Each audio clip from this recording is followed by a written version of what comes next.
We the mafia. We the mafia. We the mafia. We the mafia. Bills mafia. Bills mafia. We the mafia. We the mafia. Bills mafia. Bills mafia. We the mafia. Bills mafia. Bills mafia. Welcome in, Mafia. This is Mafia Cast, another episode. We are brought to you by Spoon Liquor Cakery.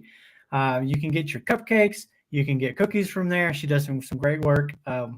She's even made us one in the shape of our logo. It says Mafia Cast on it. It's fantastic. We appreciate it. Again, that's Spoon Liquor Cakery. You can do orders on Facebook at, again, Spoon Liquor Cakery. Also, you can give her a call, 315-283-6770, and place your order.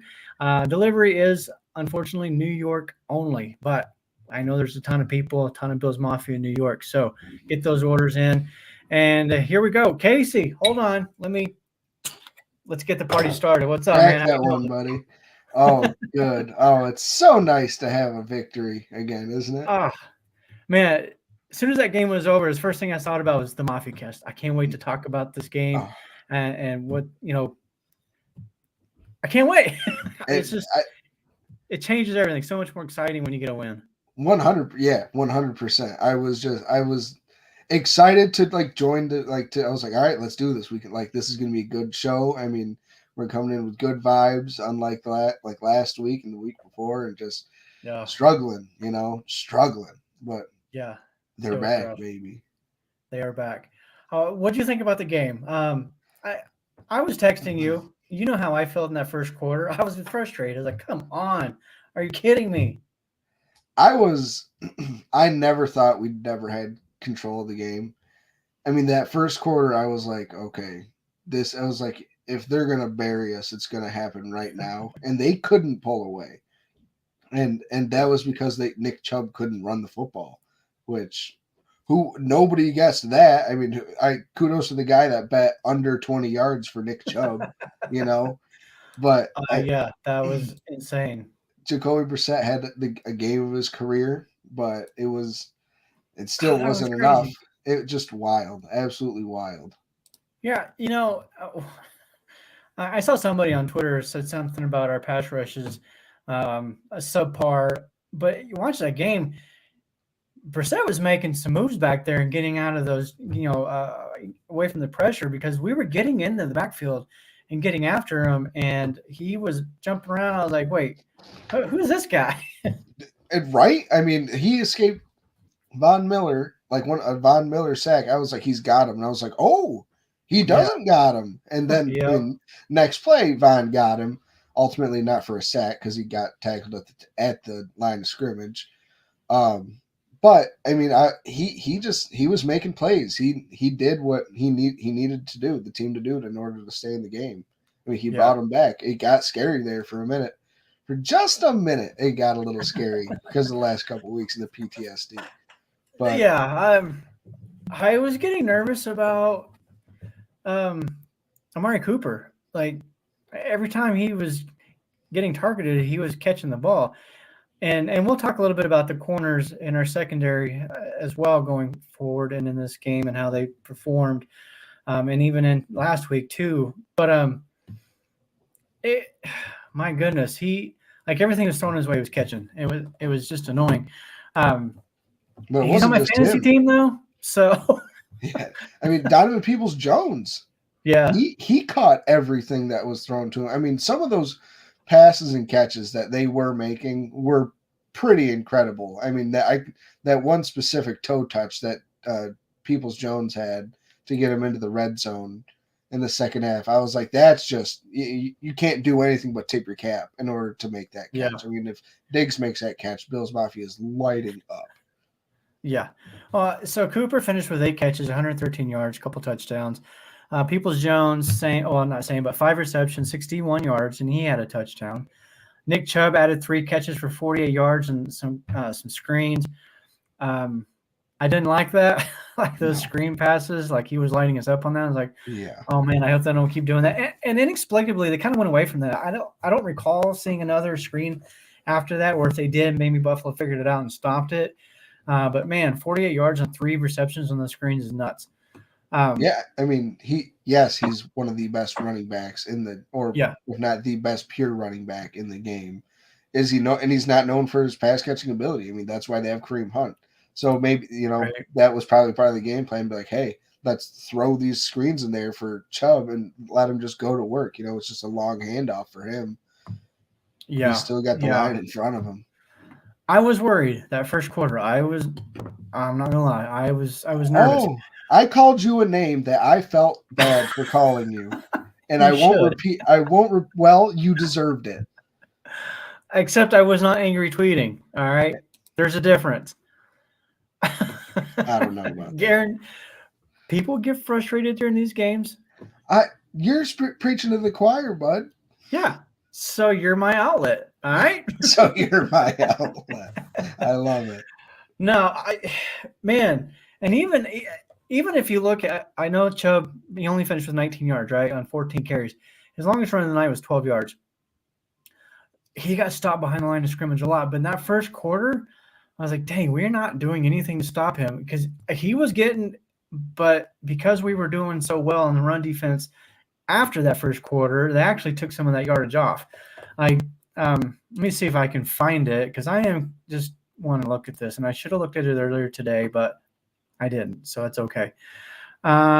So Chubb 3 yards, and then a whole bunch of freaking passes. Like that was just nuts. I was not expecting that at all.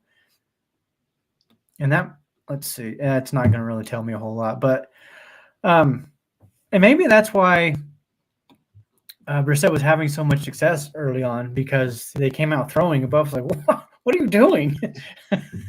This is not what you do. I mean, Kareem Hunt had 35 yards on, what was it, 4 or 5 carries, I think 5 max. So he was running well. But again, it was like they completely flip-flopped their game plan with the running backs. Like, all right, let's run it with Hunt, throw it to Chubb. Brissett just had a day. I mean, that's all you can really chalk it up to. He had a day. Cooper's on his way to another 1,000-yard season. I mean, he's played pretty decent. He's not on my fantasy team, but I've kept an eye on him all year as a trade target. And he's kind of inconsistent. He has a game, like it's basically kind of like an every other game situation with him, to where next week he'll probably give you 4 points after giving you, if not like right around 30 this week. Overall I was happy with it. I mean, the corners could have made more plays, and everybody's gonna been saying it. Just turn your head, But we criticize every little thing. We won the game. Let's just be happy, move on. We're playing in Detroit again. Yeah. You mentioned Brissett having a career day. He was 20 out of 41, 324 yards, 3 touchdowns. I know Cousins last week had over 300. We know Wilson didn't, so that streak stops right there. But I'm a little concerned about the secondary, but I wouldn't say it's necessarily going to I'm not worried about their ability to win games as much as I am. I think because like with Dane Jackson, he got torched in this game repeatedly, but even still, you look at most of those passes, the coverage is there. It's tight coverage too. Like that one play, was it Jackson? The we got called PI for. It was a great play. That was not pass interference. Yes, it was Jackson. No, it was Benford. I'm sorry, it was Benford. Okay, Benford. I knew it was one of the two, and I couldn't remember. Head was towards the ball. He was playing the ball. I don't care that he had his hand on his back. I mean, he didn't spin him around. It was a great play. And to see them throw the flag on that was annoying. And I'll say this too. The officiating. Oh my God, egregious. Week after week after week after week. And it's not just Buffalo. It's every single freaking game that you watch. It's like, come on, guys. I know it's not an easy task to officiate a game. These guys are flying at 100 miles an hour. The referees, they got to try to keep an eyeball on everything, and it's hard. I get that. But holy crap. It's constant. I watched the Sunday night game with the Chiefs, and there was calls. Like there was twice where Mahomes threw it away. Got a defensive And holding call. A well, there was magical that. defensive holding Yeah, call. there was that one. The two plays that I was referring to where he threw the ball away, and I even tweeted this. I was like, does he not have to be outside of the tackle box to throw it away like all the other quarterbacks? Because twice now he's done that. And one person's like, well, Mahomes operates under a different set of rules. Well, that obviously ignited some Chiefs fans. I get it, but it's not just the Chiefs. It's not just the Bills. It's every single game. It's terrible, and it's to the point now where does it even matter that we bring it up and complain about it? Because I don't know. Not one bit. It is what it is. I mean, I'm learning like when they announce the refs for the games, I'm like, I hate it when this guy, calls a Bills game because he calls a lot of holds on a specific side, and like Spencer Brown's on that side, and that's not good. Or this guy calls a lot of PI, and like, goddamn it, Elam, he's kind of grabby. He in college he had a tendency to get grabby, so hopefully he doesn't eye that too much or focus in on it too much. It's gotten bad. I mean, my dad watching the game, he's like, the Bills players are halfway out of bounds getting hit, and they're not calling anything. Yeah. He's like, I don't understand it. I mean, refs are missing calls, right? I mean, directly in front of them. The back judge is missing blind, like wide open holding calls, and not throwing a flag, and I just don't understand. Well, even in that Patriots Jets game, and I know that we're kind of getting away from the Bills here. No, that punt return, like there was clearly a block in the back, like he shoved him to the ground, and it was wide out in the open too. It's not like there was a whole bunch of people around him, and it could have been easily missed or not seen. It was right there in the open, and when I saw that, I was like, "Are you kidding?" Mm-hmm. The Patriots getting some of that referee love again? Like, absolutely. Oh my goodness. Absolutely. But enough about the referees. Let's kind of get back to. I want to talk a little bit more about this game, and we're gonna get into the run game and what happened there and what that means going forward. But I want to get to that later because that's actually going to be part of our tweet talk that we'll get to. But Alan, the first quarter, he looked off. Like his passes were not on target. He almost looked jittery. He almost looked like, you know how you kind of get sometimes when you haven't eaten in a while and you get a little shaky. Yeah. That's like, what are you doing, Alan? He just did not look comfortable. And at first I thought, well, I wonder if maybe the injury's in his head. Like, I don't want to get hit again. That's not, But this kind of goes back even before the injury. But that first touchdown drive, that first half on Sunday's game, he looked like Josh Allen. He was calm. He was firing the passes. He looked like himself again. And that continued on, in my opinion, throughout the game. There were no turnovers. He managed the game. He didn't have to play Superman. And the touchdown to Diggs in the second half where he basically did a somersault when he threw it, that was great. But what do you think of Allen's performance in this one? So, do you golf? I attempt, yes. I think that's basically the answer for all of us amateurs. So you know how like you're golfing and like all of a sudden you're like, all right, I haven't played well in a long time. I'm not comfortable. Like I can't get set. And all of a sudden you're like, all right, let me just get back to the fundamentals. Step up to the ball, keep the swing straight and just keep your head down and follow through. Just try to do the basic things. And it kind of looks like that's what the Bills did this week. Was it not necessarily put the training wheels on? They're like, let's get back to basics and let's just do everything simple. It didn't look like they were trying anything too extravagant. I mean, I know that Naheem Hines reverse didn't work, but whatever. But they ran the ball downhill. They didn't run too many of those sweeps that they like to do out of shotgun. I know they ran a couple, but a couple were successful. It seems like they try to overpower with those every now and then. but I thought he managed the game, which obviously that's not what anybody would say wins you Super Bowl is managing a game. But sometimes you just need to, like I said with that golf reference, you need to just slow down for a second, not try so hard, and just get back to basics, get back to fundamentals, and let the game come back to you. Yeah. Yeah, I completely on board with you on that. I did also somebody brought this up that his passes don't appear to have the zip that they Nope. did prior to the injury.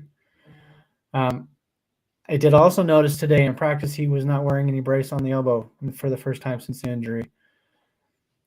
So I'm hoping, I'm hoping that everything's fine. There's nothing to worry about going forward, and he can get back out there and just start zipping the ball around. You mentioned Nyheim Hines. Let's talk about him for a minute. I loved it, dude. I've seen some people like, did we really just trade for a kick returner? Maybe, and that's fine if that's the kind of field position and the plays he's going to give us at that position. We haven't had that since Andre Roberts. That's a No. weapon.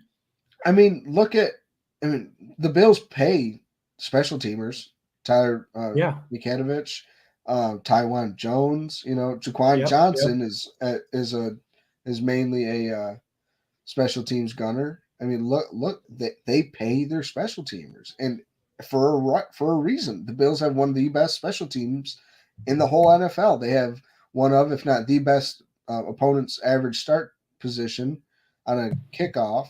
I mean, punts, I don't even know because we hardly ever punt anymore. And then kick return, since Hines has been back, it's been amazing. I mean, McKenzie wasn't awful, but he wasn't great at kick returns, and obviously punt returns he couldn't do. But Hines, I mean, that 4.3 speed, he just knows how to work the angles and work the leverage of the team. I like it. I'm fine with paying a fifth round pick and Zach Moss for better field position for Josh Allen. Heck yeah. It was really neat to see. I do think obviously we've seen him, targeted a little bit in throughout the game, but I think that's what they brought him over for primarily was to be the return guy. And I think the difference between him and McKenzie, I love McKenzie. I enjoy watching some of the content that he puts out there. He's a funny guy. He's got straight line speed, but that's it. Yeah, he doesn't. That is it. I just don't see that wiggle like you saw with Hines. There's just no way. It feels like when he's got the ball in those returns, the first guy's not getting them, and that's just how it's going to be every single time. So it's really good to see. I'm excited for that. And how cool would it be to his first Bills touchdown and be on one of those returns? Oh, that'd be awesome. That would be so cool. What I'm really happy about is that the Bills, everybody was worried, including us. We were like, so what does this mean for James Cook? And since Hines has come over, Cook's got more involved. Since the bye week. I mean, that's what everybody says. Bye weeks for getting. That's when your rookie is going to get involved if they're going to be. And since the bye week, Cook's snaps have gone up and up and up. He's played better every single week. Career high in rushing yards this past week. I mean, he's showing what he can do. I mean, he's running between the tackles. He's running outside. That screen pass that they tried to dump off to him, that got blown up. That wasn't his fault. Josh Allen dumped it over his head to get rid of the football, so he didn't get crushed. Yeah. But I'm excited to see when they do get. I mean, they are going to start splitting this, I think, a little bit more. I think Singletary is obviously going to be the main back, but I think they're going to start Hines and Cook kind of splitting those probably 60-40 Cook to Hines. And I'm fine with that. I mean, Hines is a great player. He's been Jonathan Taylor's main backup for a couple of years now for a reason, and the Colts extended him for a reason. He's a good player. Yeah, he is. I don't know that I necessarily agree that. Yeah, every week, right? Those pop up. The Singletary's the guy. I think there's going to be more of a 50-50 split between the two of them and sprinkle in a little bit of Hines here and there because even like in this game, 86 yards and 11 carries. Singletary had the same on 18 carries. That's significant difference in the per carry average. And I don't know the numbers exactly, but I do know that over the last couple of games now, for sure, that Cook is outpacing Singletary significantly on the yards per carry. That's not to say the Singletary isn't getting it done, because he is. He has a really good average too. But dang, that 29-yard burst from Cook in that game, that close to taking it to the house. And that would have been, what, an 80-yard touchdown? He looks like if he gets by the linebackers or the defensive line, it looks like he's going to the house every time. Yeah. I mean, he has that game-breaking ability. And we're starting to see it. I mean, Bills Mafia was freaking out. James Cook is a bust. James Cook wasn't worth the pick. This and that. Relax. It was 5 games into the season. Let the kid get his feet wet first. I've always said that Bills Mafia is some of the worst when it comes to overreacting. My goodness. Oh, well, yeah. That's what makes us great fans. That's why we're on this podcast. We expect perfection now. From everybody. I kind of going back to this a little bit with the run game. I do hope to kind of see some continuation of it. I love watching Josh Allen do his thing, though. I love to see those 300 or 400 yard passing days. But just, let's keep the running game sprinkled in there a little bit. Again, we'll touch on that some more later, but it is Thanksgiving week. We have a game coming up in a couple days. I can't wait. I'm so excited. Yeah. Oh, I'm so excited. I love when Buffalo plays on Thanksgiving. I'm sure the players don't like it so much. But as a fan, dude, we get up in the morning, we get the family and friends together, we go out and we play some flag football. We 4 teams put together. We have our little mini tournament type of thing. And then I usually have to be carried home because I'm old. And get home, get cleaned up, football, Bills are still on TV, sitting there with my plate of just piled on with all the turkey and everything. Yummy goodness. I love it. So my wife and I, because our families are so big and so spread out, it's hard for us to get together with for our families to get together on Thanksgiving because there's so many. So her and I actually started a tradition of hanging out and doing kind of like appetizers all day and just watching football and vegging out just as a day to relax, because then we can use Friday, Saturday, and Sunday to see all our family. So trust me, I'm very jealous that you get to do the flag football stuff. It makes me want to leave right now to drive out to Idaho to join you. But if you're ever out this way, it's a good time. I'll let you know. And for me, so when I was, in my 20s, like yourself, I like to think I could get around pretty good. I was generally one of the faster guys amongst my friends when we go out and play football. Most of the time I was the fastest. This is why I enjoy doing this now, because we bring all the kids out to play too. It's, everybody comes out. I can still outrun those 6-year-olds. I still got it, man. I want to go back. Life, yeah, the small things makes me feel good. I want to go back really quick. You were talking about the special teams. We've got somebody here from Facebook. There's no name, but we appreciate the comment nonetheless. Bills have always had great special teamers. They created a Pro Bowl position for Steve Tasker, I believe. Special teams can really help or hurt. Absolutely.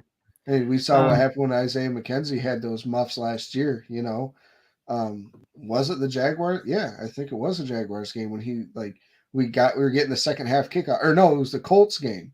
We got the second half kickoff. We were like, all right, let's do this. And he fumbles it, and it was like, God damn it, But then we saw Andre Roberts was able to do. Yeah. And he never broke one to the house, but he got Josh Allen pretty damn far a couple of times there, between our own 40 and the opponent's 40. I remember that. Well, and with Roberts, you always felt like it could happen any time, and I haven't felt that until now.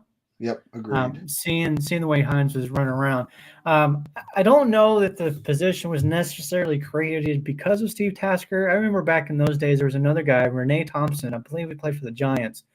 He and Tasker were 1A, 1B when it came to special teamers, like phenomenal players. And I do hope that one day Tasker gets into the Hall of Fame. Put Tasker in the hall. Yeah, he definitely belongs. We also have another one here, maybe the same person. Who knows? Again, no name. Thank heavens for Thanksgiving game, something to do after eating so much. Yeah, you eat that mound of food and then you just lay on the couch. If you can keep your eyes open. That's the biggest battle in the world. There you go. Yeah. Thanksgiving is one of my favorite days, favorite holidays. Like from Thanksgiving till the January 2nd, basically. It's my favorite time of the year. January 2nd, you're recovering generally. Yeah. But I love this time of year. It's so much fun. Back to the game we've got coming up. What do you think? Are you? I think the Bills are going to be the first team to ever win 3 straight years. Three in all 3 time slots, I should say. Excuse me, on Thanksgiving. Which again, just add that to the Josh Allen first quarterback ever. We should literally start a book of all the firsts that he's got, because at this point, it's a list just won't do it. I think I've seen a lot of don't overlook the Lions. The Lions are a good team, and I don't think, but I haven't seen many people being like, we have a locked in W. I think everybody knows the Lions. They can beat anybody with that offense. They have 2 good running backs. Amon-Ra St. Brown's a great wide receiver. I was shocked they got rid of Hawkinson. But they're going to be getting Jameson Williams here soon in order to make his NFL debut coming out. He's about to get activated. So but their defense, I think that's where we could get a little ahead. But if our defense plays the same way we did last week, I think we'll be fine. Yeah, hopefully they don't start out quite as slow as they did this last game. Yeah. But you're right. Detroit has definitely a lot of weapons, a lot of skilled players. And I'm not one of these that gets necessarily down on Jared Goff. I think he's an all right quarterback, kind of like a Jimmy Garoppolo. Like you can win with him if you have the pieces around him, right? He did. He went to a Super Bowl. Yeah, exactly. I want to throw up this score prediction, and we'll get into our score predictions later in the game, but I got to throw this one up there because otherwise it'll get buried and then I'll forget about it. So 31-10, I like it. My fantasy team won't. I have Jamal Williams. I think. See, I've got Swift on. Ooh, I traded Swift for Diggs. Yeah, and I traded for Swift in the offseason. I'm kind of regretting that now. This isn't a fantasy football show, but I don't understand what the deal is with Swift. Anyway, he's clearly not right. Well, just we're staying on task. Swift, he hasn't had more than 5 carries since week 2. He's had maybe at max 5 receptions. I don't even think he's eclipsed that yet, though. He's effective when he gets those touches. He scored a touchdown last week. Yeah, that's the one saving grace. He has been getting a touchdown at least in the last couple weeks. Almost won a game. Yeah. Yeah. When the Lions are good at getting in the red zone, once they get in the red zone, they just hand it off to these running backs. And that's a weakness, obviously, for the Bills. Obviously, we just stopped got the Browns running backs, couldn't think of his name, Nick Chubb. Stopped him, but look what A.J. Dillon and the Jets and A.J. Dillon and Aaron Jones, and then what the Jets did against us, both running for 170 yards. So what defense is going to show up? Yeah. Well, even with the Vikings game, they had shut down Cook for the most part. Yeah, like I said, I think I mentioned last week, he had 15 yards, and then he broke off that stupid 81 yard or 83, whatever it was. So they were doing a pretty good job there as well. Are you concerned about Swift and Williams in this game? Like, do you think that the Lions can stay in this game because of those two? I don't think they can. I think if they can keep up, I think it's more, can the passing game keep up in order to keep the ability to run the football? Can Jared Goff keep accruing first downs and running the clock in order to be able to hand the ball off to Jamal Williams and toss it out to DeAndre Swift in order to keep Josh Allen off the field. Those two players alone aren't enough. I think if they had Hawkinson, I'd be a lot more scared. And since they don't, I mean, our defense can really zero in on Amon-Ra St. Brown. Can they? I mean, I mean, you would have thought they could have zeroed on Amari Cooper because he's about all that they have. And, Peoples-Jones had a nice day against our secondary. But do you think we're going to be without Poyer and Edmonds again? Poyer, I'm pretty sure will play. Edmonds, I don't think he's going to. I think he didn't practice today. And if this was a Sunday game, I'd be a little more optimistic about that. But with such a quick turnaround, I don't think he plays. And from what we've seen so far, that kind of worries me a little bit. This is a great segue, actually, talking about Edmonds. So there's been some, things going around on Twitter. Everybody knows that Jordan Poyer has not signed yet. We're not doing tweet talk yet, man. Come on. He hasn't signed yet. So there's a lot of talk about who gets left out. You've got Poyer, Edmonds, and Oliver. You can only I know where you stand. Where do I stand? Unless your mind has changed. I don't know if you do know exactly where I stand. Where do I stand? Like I said, unless your mind has changed, I think you want to keep Edmonds and Poyer over Oliver, and Oliver's the odd man out. Incorrect. Okay, let's hear it. Maybe we are thinking the same thing now. I have been, even before the season, for anything, I have been, because we have Micah Hyde under contract through 2024. I have been in the boat of letting Poyer walk. He's going to want a lot of money. I mean, if he doesn't take that true hometown discount, let him walk, because I think we can sign him for cheaper than we can sign. I mean, we can sign Ed Oliver cheaper than we can sign Poyer, and Edmonds is locked. I mean, he's not going anywhere. Agreed. I think that's just a simple answer. You're really choosing between Ed Oliver and Jordan Poyer. Oliver, I mean, we all saw what he did on Sunday, what he can do when he's healthy. I mean, he's a freaking animal. He is so good.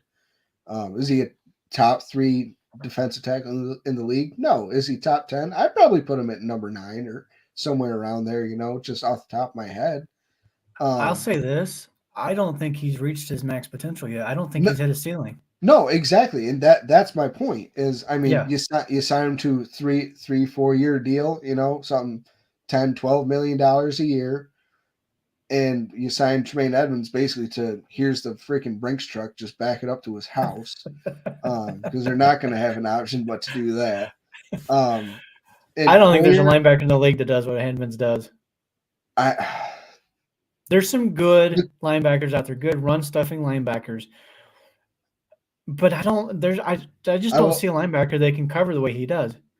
I will not say that he's the best linebacker in the league, because you're walking that line right now. He has the abilities to be the best linebacker in the league, and I completely agree with you. Why? Because Micah Parsons is a good pass rushing linebacker? No, I don't count him as a linebacker. If you just like Von Miller, I don't count. He's on the depth chart as a linebacker. I don't count him as a linebacker. He's an edge. Yeah, exactly. Yeah. I mean, people like Roquan Smith, Devin White. I love Devin White out of Tampa. Just to name a couple. But those guys are more run stopping linebackers in my mind. They do that better than Edmonds. I'll give you that for sure. But as far as the coverage skills, White might be up there. Devin White's got that kind of speed, but he doesn't have the size. No, he doesn't have the size, but he makes up for it with his speed, though. Edmonds can fly. And Edmonds is another one I don't think has reached the ceiling yet. No, I don't. That's what I'm saying. Like, I'll give Oliver another year next to Von Miller, Gregory Rousseau. Give Tremaine Edmonds another year behind this offensive line that's signed through at least 2023, except for Oliver. You mean defensive line? Yes, defensive line. Excuse me, because I think Jordan Phillips comes back again. I mean, I there's no way in hell he's leaving again after this year. Yeah, he's on I don't think so. Deal. he's going to sign. He'll sign like a 2-year deal with the Bills and probably retire. And if he does leave, the Bills Mafia will not forgive. Oh no, you Not get this time. You get one chance. We let you go, and if you come back and then you leave again, you're dead to us. Yeah.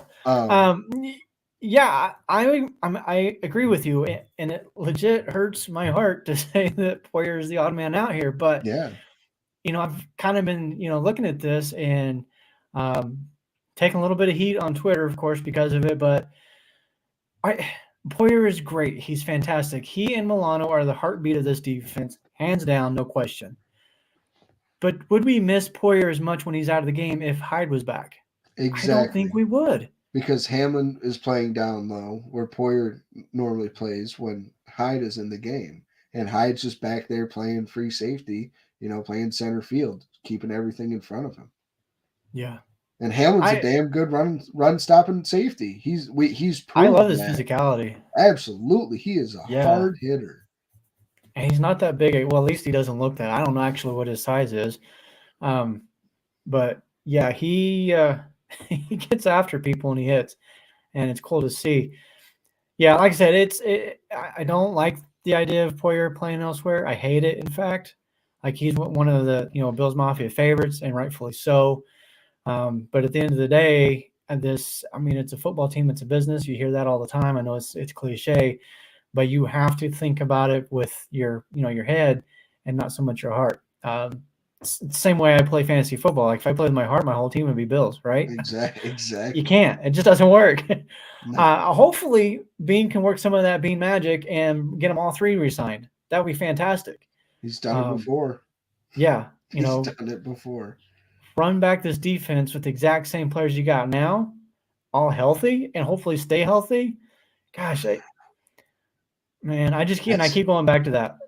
Get healthy. Get healthy. Mm-hmm. It's that time of year. That's what every team's saying.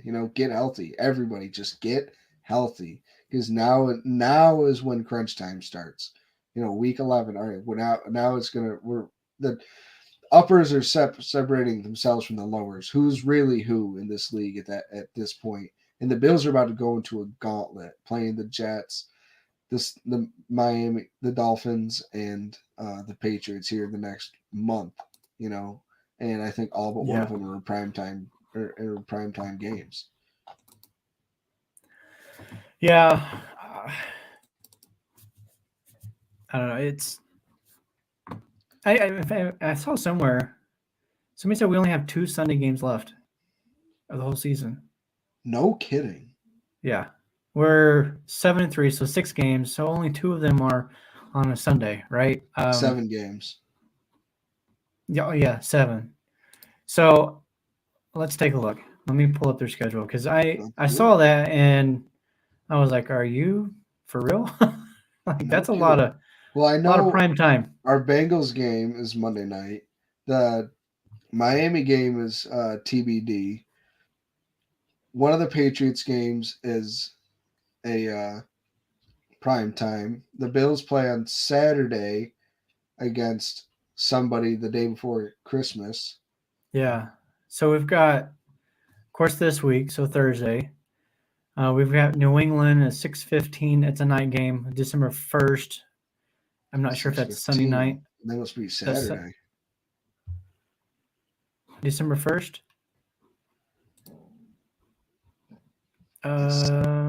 6:15. That's a Thursday. We're talking, everybody, we're sorry. We are in 2 different time zones. Ronnie is in Idaho and I am in New York. So when he said 6:15, I was like, what is he talking about? Oh, yeah. Sorry. 6:15 Mountain Time, so 8:15 y'all in Eastern. So December 1st is actually a Thursday night game. Really? Yeah. So we play this Thursday. And then we play again next Thursday.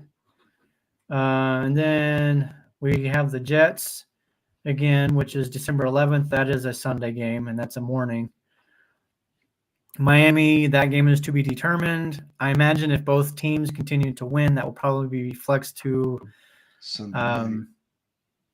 maybe Sunday night.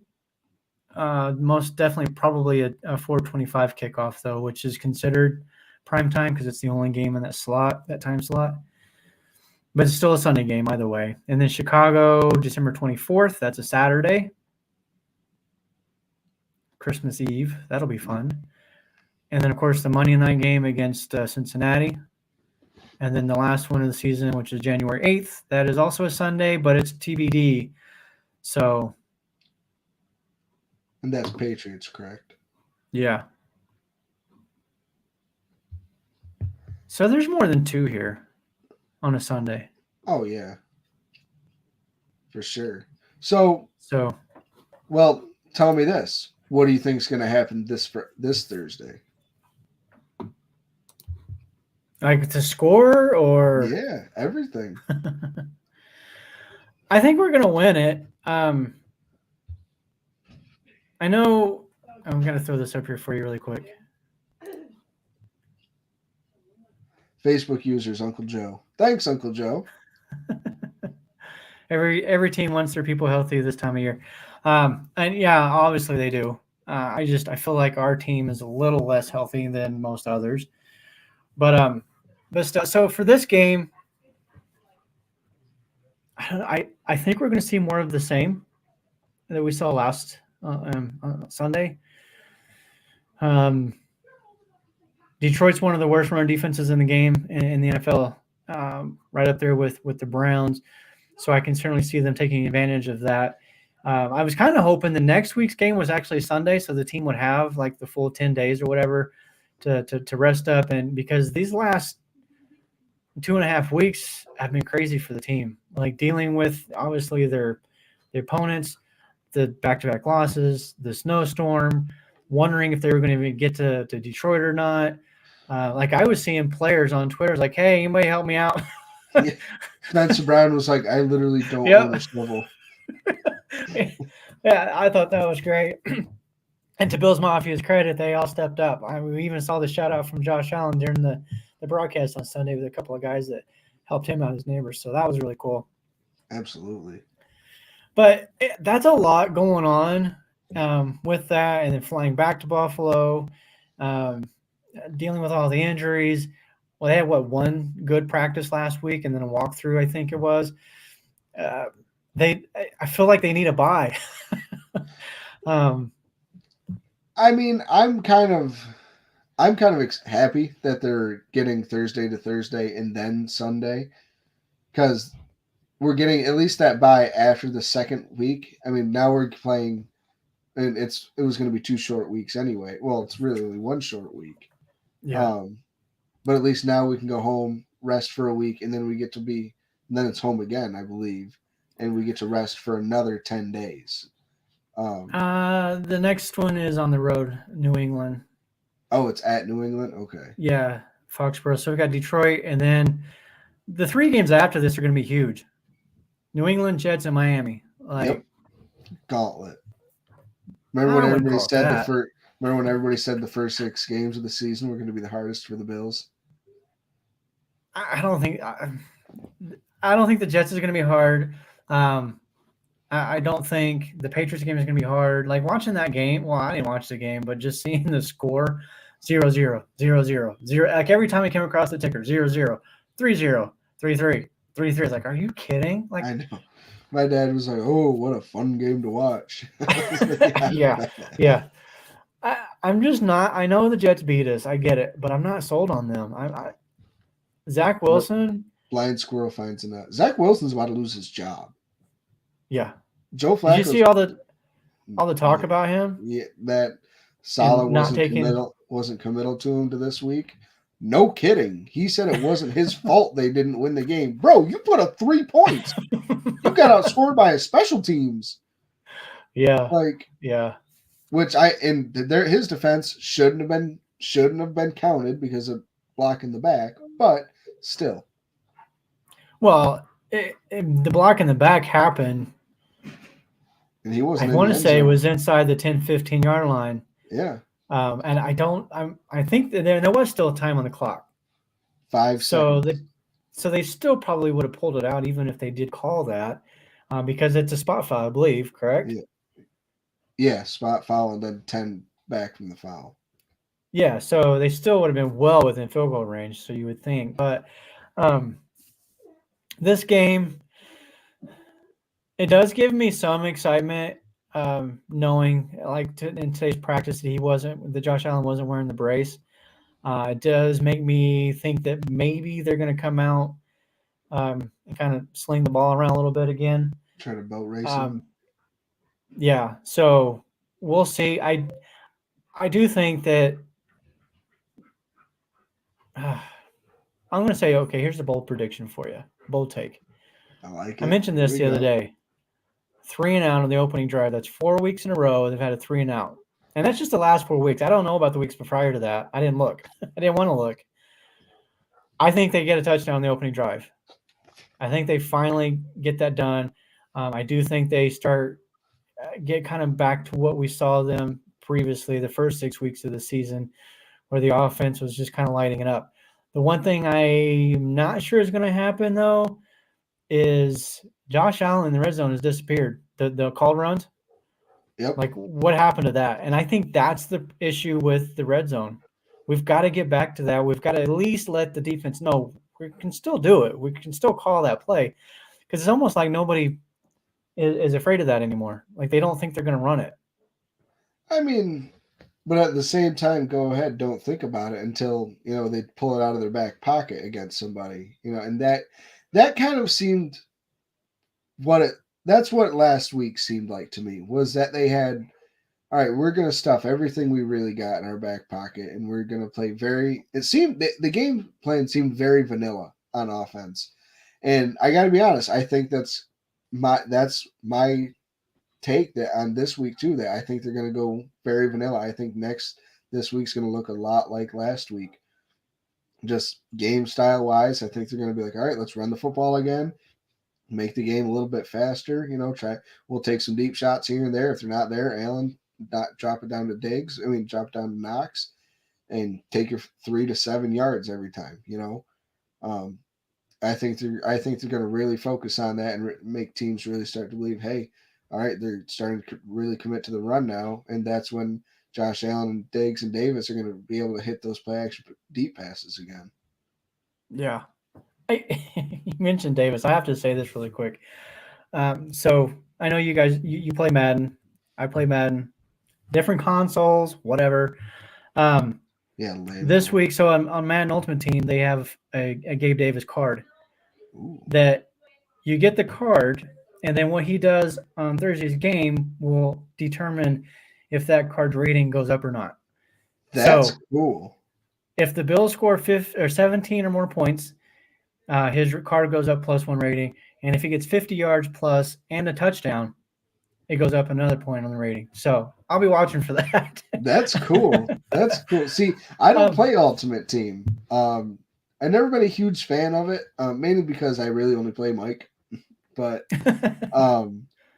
that I didn't know they did stuff like that, and that makes me a little bit more interested.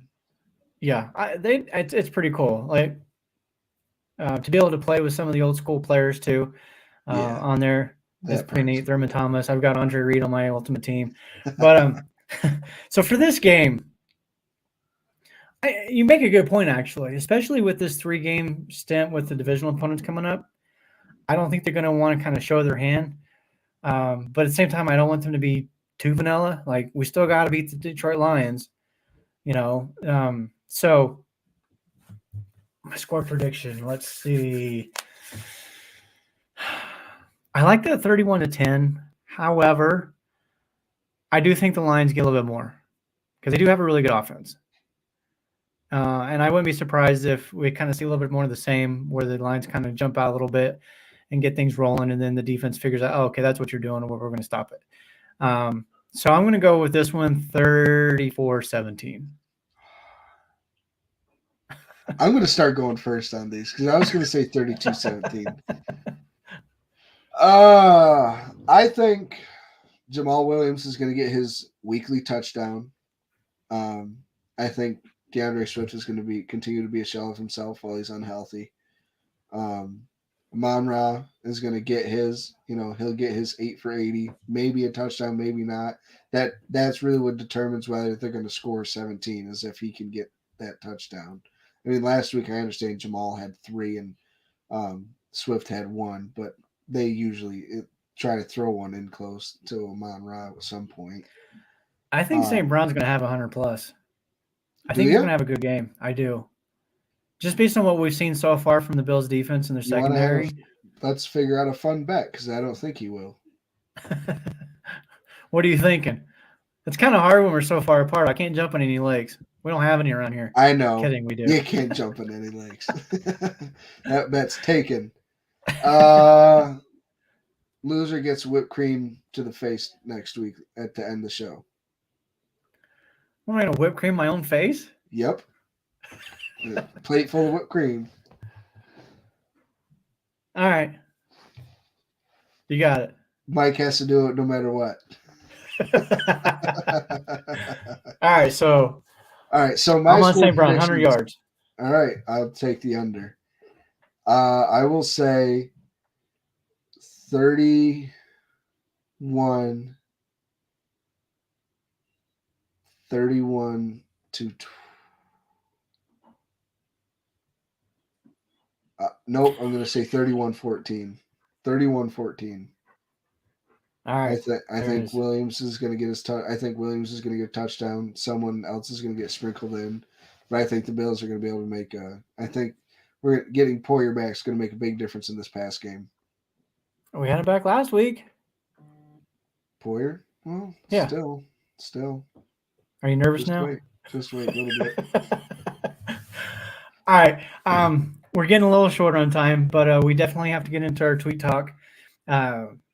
Now hit the button, Mike.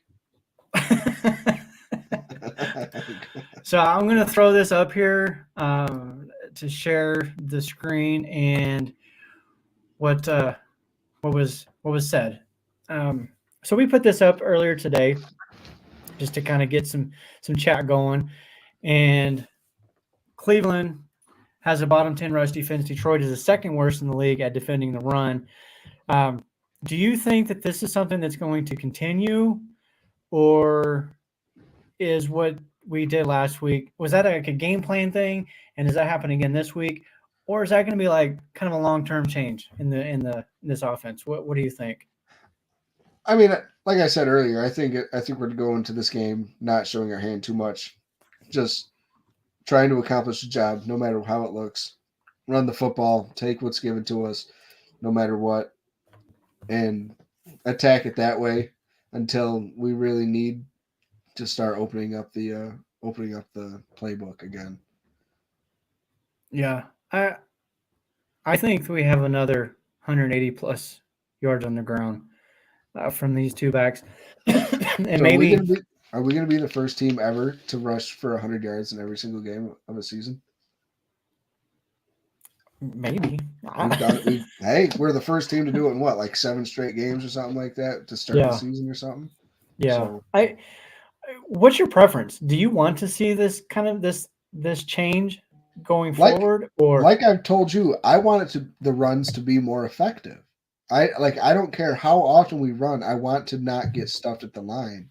And I think that was part of Ken Dorsey's problem in the Vikings game was we were getting stuffed at the line so much trying to run up the gut that he was like, all right, blank this. I'm done. Like, let's just throw the football. Like, let's just go at it. So I think running the football more effective is going to gain his confidence in order to call more exotic run plays. You know, the gaps are in the zone, gap over zone, which is what Singletary does better. And get him going a little bit more. But I don't. It's still a pass first team, and we still have 1A, 1B quarterback in the NFL. You know, they're not going to take the ball out of his hands like that. I'd bet you $5 this is Josh Allen's only game under 200 yards passing this year. Yeah, I don't think he has less than 200 in this coming up game. I just kind of to your point. With last week's game plan appearing a little vanilla, we have a huge 3-game stint coming up with divisional opponents, all 3 of them, back to back to back. That's going to be, I mean, that's basically going to make or break our AFC East championship hope. Oh, yeah. I'm not going to say we necessarily need to sweep that, but we got to win 2 out of 3 at a minimum, and those 2 have to be against the Jets and Dolphins. So see, I'd say it has to be against the Patriots and Miami because I don't believe in the Jets. well, that's true. So you're basically thinking the Jets will do themselves in, yes, and just fall down the rankings. Yeah, I do. That's a fair point. Definitely. The main one is just Miami. Obviously, I mean Miami's good. I mean I'm fine. I'm fine in my own manhood enough to say Miami's a good football team. Is it mainly because of Tua? No, it's because of Tyreek Hill and Jalen Waddle and Mike McDaniel, and Tua is good enough to make it happen. Like we've said before, imagine Josh Allen on that team. That would be unstoppable. Yeah. I kind of got into it today with a Dolphins fan regarding this whole Tua thing. And I straight told him, I was like, if you want to argue with me that he's an elite quarterback right now, we can have that debate. That's fine. But to say that he was elite coming out of college and it was only because of injuries and nobody around him and a coach that didn't like him and I mean, like how many excuses? I mean, if you're an elite quarterback, like truly elite, you at least show flashes.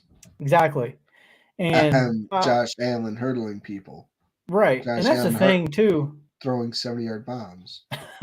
Right. And I tell people all the time, like, I don't watch your quarterback like I watched mine. So if you want to tell me that there was flashes and you saw something that maybe I didn't, I can get on board with that. Yep. But some of these Dolphins fans and the way they're coming out with, this Tua love, my goodness, relax, calm down. Also, he's not going to be the MVP, so all that can stop. No. There's not he has too much talent around him that is better than him to be deemed MVP. Yeah. I don't know too many Dolphins fans personally, but the ones I've met on Twitter, they're crazy. They're, like I get it, you're a fan of your team, but don't come at me and attacking my team. Like, I don't want to hear that. No. Johnny Cruz, who you talked to on Saturday, is one of the exceptions. I do enjoy having those conversations with him. He's one of the few reasonable, down to earth fans, but there's a lot of them that conversation. Yeah. So, I don't know who this person is, but Uncle Joe, Micah Parsons is not getting MVP. Relax. That's funny to bring that up. So there's been some talk this week about Matt Milano. All of it's internal. Player of the year? Yeah. We're not necessarily seeing that in the national media yet, but I'm down. Start somewhere. Yeah, I started hashtagging it. The guy deserves to at least be in the conversation. I mean, if you watch the football games, then yes. I mean, you can't deny it. Are his numbers absolutely eye-popping and staggering? No, they're not. But watch him and how he affects a football game. But the numbers are starting to eye-pop. I wish I could remember what it was. He's the only linebacker in the league right now that has the number of interceptions and sacks that he has. I think that's what it was. Like nobody else has that. Like Parsons has a lot of sacks. Yeah, and I get that. But Milano's got the sacks, he's got the interceptions, he's got the tackles. Like he's had his hands on several balls. Could you imagine if he'd gotten like a few more of those and he's sitting here with 5-6 picks as a linebacker? If he could catch, he would have 5 picks on the season. Yeah. But he can't catch. But he's fun to watch. I really fun to watch. I love it. Absolutely. And I just got a message here on my computer here that my battery is dying. So let's cut this quick then. We are at time though, a little bit over. But Bills Mafia, we appreciate you guys in here commenting and watching and viewing. Appreciate you. Please hit the subscribe, the like, the share on YouTube. Go out to Apple Podcasts, Spotify, and check us out. And I think Casey's got something here he wants to show before we bounce. Check it out. Here's our cookies, Bills Mafia. Look at those these are from the views. Spoon Liquor Cakery. Made in house. These things are delicious. I'm so. Where's mine? What? You can't talk? It's on the way. All right. We're gonna get out of here, Bills Mafia. Like I said, we love you, appreciate you. Everybody have a great Thanksgiving, and go Bills. We're thankful for all of you. Go Bills. We the mafia. We the mafia. We the mafia. We the mafia.